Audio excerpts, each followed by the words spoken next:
हरिओम, ओम आनंद ma'am, Om Shanti ma'am, ओम ज्ञान ma'am, आप सभी दर्शकों का हमारे चैनल पर स्वागत है। आज हम लोग बीएड सेकंड सेमेस्टर के अंतर्गत सूचना एवं संप्रेषण तकनीकी के उद्देश्य के विषय में हम अध्ययन करेंगे। अगर सामान्य रूप से देखा जाए तो सूचना एवं संप्रेषण तकनीकी है क्या? सूचनाओं का यानी जानकारियों का वैज्ञानिक विधियों से संकलन करना, उसको तैयार करना, उसका विश्लेषण करना, उसके मूल्य को निर्धारित करना, उसकी उपयोगिता को बताना, यानी संश्लेषण, विश्लेषण, संबंध, निष्कर्ष इत्यादि गतिविधियों का संकलन करते हुए सूचनाओं को एक स्थान से दूसरे स्थान तक जानबूझ करके लोगों के बीच में पहुंचाना क्या कहलाता है? सूचना एवं संप्रेषण तकनीकी कहलाता है। संक्षेप में बात कहें तो सूचना या जानकारियों को या तथ्यों को या विभिन्न गतिविधियों को हम जानबूझ करके यंत्रों का प्रयोग करते हुए एक स्थान से दूसरे स्थान तक पहुंचाना या प्रस्तुत करना, बताना, ये समस्त गतिविधियां क्या कहलाती है? सूचना संप्रेषण तकनीकी। पिछले वीडियो में इसे स्पष्ट रूप से डिटेल में समझाया गया, आप वहां से पढ़िए। आगे चलते हैं। अगर इसका हम लोग उद्देश्य की बात करें कि आखिर में सूचना संप्रेषण तकनीकी की आवश्यकता क्या पड़ी, आवश्यकता ही एक प्रकार का उद्देश्य बन जाती है। जो आवश्यकता है अगर वह काफ़ी लोगों की आवश्यकता को पूरा करता है या लोगों के जीवन या व्यवहार से ज़्यादा संबंधित है तो जो आवश्यकता है वही आविष्कार कहलाता है, और जैसे ही वो आविष्कार होता है उस आविष्कार का वही आवश्यकता उद्देश्य बन जाता है। तो आप आवश्यकता को उद्देश्य कैसे बनता है आप समझ गए होंगे। समझ गए हैं तो आइए सूचना संप्रेषण तकनीकी का हम उद्देश्य पढ़ते हैं। पहला उद्देश्य यह है कि ज्ञान को व्यवहारिक यानी सूचना संप्रेषण तकनीकी के अंतर्गत वैज्ञानिक गतिविधियों का प्रयोग किया जाता है। तो इसमें जो है सूचनाओं का जो संग्रह होता है, जो जानकारियाँ होती हैं, वे सभी वैज्ञानिक गतिविधियों के अनुसार उसका स्वरूप, उसकी गतिविधि, उसका उद्देश्य, उसका लक्ष्य या उसकी वो जो जानकारी है व्यवहार से जोड़ करके अध्ययन की जाती है या व्यवहार से जोड़ करके उसे बताई जाती है या व्यवहारिक चीज़ें बताई जाती है। इसलिए सूचना संप्रेषण तकनीकी जानकारी को व्यवहार से जोड़ती है। जैसे अभी हम पूछ रहे हैं कि दिल्ली में क्या हो रहा है, तो हमको दिखाया गया, हमने देख लिया कि लाइव देख लिया कि वहाँ दिल्ली पे क्रिकेट चल रहा है या ये घटना चल रही है, तो हम जो दिल्ली की जो जानकारी है वह किसी अन्य से नहीं, दिल्ली के व्यवहार से जुड़ी हुई चीज़ें हम देख रहे हैं।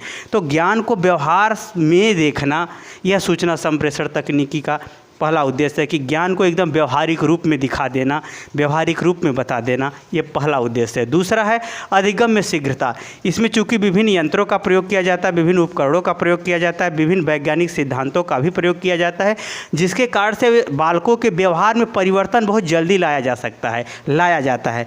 जैसे इसमें अगर हम वैज्ञानिक उपकरणों का प्रयोग कर दें तो बाल केंद्रित शिक्षा के अंतर्गत बालक बहुत जल्दी चीज़ें सीख जाता है। तो यानी आप व्यवहार में जल्दी परिवर्तन चाहते हैं, बालकों को जल्दी सिखाना चाहते हैं, तो सूचना संप्रेषण तकनीकी का आप उसे प्रयोग करेंगे। चलचित्र के माध्यम से, टीवी के माध्यम से, कंप्यूटर के माध्यम से या विभिन्न शैक्षणिक मॉडल का प्रयोग करते हुए अगर आप प्रयोग करेंगे तो जल्दी से सीख लेगा। तीसरा उद्देश्य है दूरस्थ शिक्षा। सूचना संप्रेषण तकनीकी नेट के माध्यम से, मोबाइल के माध्यम से या अन्य माध्यमों से, जो कुछ भी है जो हमारे कम्युनिकेशन का जो माध्यम है, उन माध्यमों से हम दूर के लोगों को भी हम शिक्षा दे सकते हैं, जिसे दूरस्थ शिक्षा कहते हैं। जैसे राजर्षि टंडन में दूरस्थ शिक्षा, इंदिरा गांधी विश्वविद्यालय के माध्यम से भी दूरस्थ शिक्षा प्रदान की जाती है। तो दूरस्थ शिक्षा के अंतर्गत उसे सभी जानकारी, सभी शैक्षणिक गतिविधियाँ मोबाइल के माध्यम से, नेट के माध्यम से उसे प्राप्त कराई जाती हैं, ताकि वह आराम से दूर स्थित वो आराम से पढ़ सके, परीक्षा दे करके अपनी योग्यता का मूल्यांकन कराते हुए सफलता प्राप्त करके सर्टिफिकेट प्राप्त कर सके। तो यानी दूरस्थ शिक्षा को सूचना संप्रेषण तकनीकी के माध्यम से आसानी से प्राप्त किया जा सकता है। अगला है बाल केंद्रित शिक्षा। इसमें जो सूचना संप्रेषण तकनीकी है, अगर हम देखें तो बालकों को जो है एक निश्चित प्रारूप में वैज्ञानिक गतिविधियों का प्रयोग करते हुए उसे आराम से हम सिखा सकते हैं। इसे बाल केंद्रित शिक्षा के लिए यह सूचना संप्रेषण तकनीकी बहुत महत्वपूर्ण और बहुत सटीक और बहुत व्यवस्थित ढंग से सिखाने का कार्य करती है। तो सूचना संप्रेषण तकनीकी में विभिन्न प्रकार के उपकरण होते हैं, उसकी विभिन्न प्रकार की जो है गतिविधियों का व्याख्या, नियंत्रण, सावधानियां इत्यादि सभी कुछ उसमें सुनिश्चित होते हैं, बताए जाते हैं, जिसके आधार पर एक बालक को आराम से शिक्षा दी जा सकती है, आराम से उसकी योग्यता, क्षमता और उसके गति के अनुसार उसे शिक्षा दी जा सकती है। ऐसी व्यवस्था विभिन्न वैज्ञानिक उपकरणों के और विधियों के माध्यम से प्राप्त हो रही है या देखी जा रही है या सफल है। आगे चलते हैं प्रकृतिवाद एवं प्रयोजनवाद। ये जो है सूचना संप्रेषण तकनीकी जो है प्रकृति यानी जो इस संसार में या जो प्रकृति ने बनाया है उसमें हम उसके वास्तविकता से जोड़ करके अध्ययन करते हैं और उसका हम व्यवहार में प्रयोग करके भी देख सकते हैं। यानी प्रकृतिवाद मतलब यथार्थ वास्तविक रूपों में हम उसको वह जानकारी प्राप्त होती है, उसे हम देख सकते हैं, प्रयोग कर सकते हैं, उसको हम दूसरे के लिए भी उसके अनुभव को शेयर कर सकते हैं, वह भी वैसा अनुभव कर सकता है।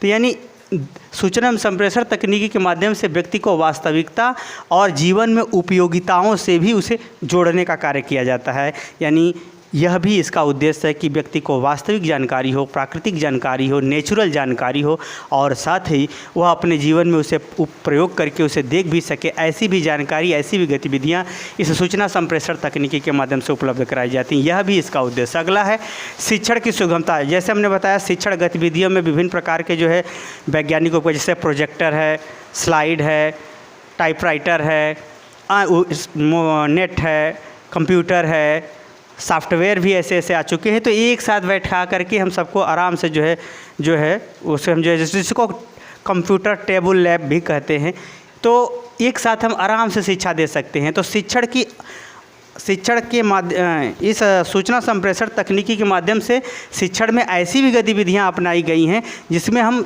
पढ़ाना हमारे लिए आसान होता है। ऐसी शिक्षण गतिविधियों को सुगम रूप से आप देखना चाहें तो यूट्यूब चैनल पे तमाम प्रकार के चैनल है, तमाम प्रकार के मशीनों का लोग उपयोग करके पढ़ाते रहते हैं, तो उसी से संबंधित है। जो सूचना संप्रेषण के माध्यम से विभिन्न जो तकनीकें प्रयोग की जाती हैं जिससे शिक्षण का कार्य क्या हो जाता है, सुगम हो जाता है। शिक्षण की सुगम बनाना भी सूचना संप्रेषण तकनीकी का उद्देश्य है। अगला है ज्ञान या सूचना का प्रसारण में सुगमता। हम सूचना संप्रेषण तकनीकी का यह भी उद्देश्य है कि वह ज्ञान या सूचना को या जानकारी को वह आसानी से प्रसारण कर सके, लोगों तक पहुंचा सके, जिससे सभी लोगों के अंदर ज्ञान का विकास हो, जानकारी का विकास हो, सभी लोग सतर्क हों, सभी लोग अपने भविष्य, वर्तमान और इत्यादि सामाजिक गतिविधि से लेकर के व्यक्तिगत गतिविधि, व्यक्तिगत आवश्यकता के लिए व्यक्तिगत चुनौतियों को वह अवगत हो सके, ताकि वह अपने व्यक्तित्व का विकास या अपने व्यक्तित्व का स्वरूप भविष्य की आवश्यकता के अनुरूप तैयार कर सके। तो भविष्य के लिए उनकी तैयारी को भी सूचना संप्रेषण तकनीकी के माध्यम से उपलब्ध कराया जाता है ताकि वो अपने भविष्य का स्वरूप सुनिश्चित कर सके। तो यह भी इसका उद्देश्य होता है। अगला है ज्ञान एवं सूचना के अगर शोध क्षेत्र की बात करें तो अगर किसी चीज़ में खोज करना है, किसी चीज़ में नवाचार या नया किसी चीज़ में परिवर्तन को देखना है, या किसी चीज़ में सुधार करना है, या कोई चीज़ को नया आविष्कार के रूप में देखना है, तो ऐसी परिस्थितियों के लिए सूचना संप्रेषण तकनीकी अनेक ज्ञान, अनेक तथ्य, अनेक जानकारी, अनेक प्रयोगों से अवगत कराता है, जिससे अधिगमकर्ता उच्च शिक्षा के अंतर्गत अपने प्रोजेक्ट के अनुसार या अपनी आवश्यकता के अनुसार या अपने शोध के गतिविधियों के अनुसार उसको स्वरूप दे सकता है। यानी उच्च स्तर पर भी, हायर स्तर पर भी सूचना संप्रेषण तकनीकी शोध के क्षेत्रों में भी अपना अभूतपूर्व योगदान देती है। तो ये हम कह सकते हैं, आराम से कह सकते हैं, ज्ञान के उपलब्धता यानी नवीन ज्ञान में वृद्धि हेतु शोध को भी बढ़ावा सूचना संप्रेषण तकनीकी देती है। यह भी इसका उद्देश्य है।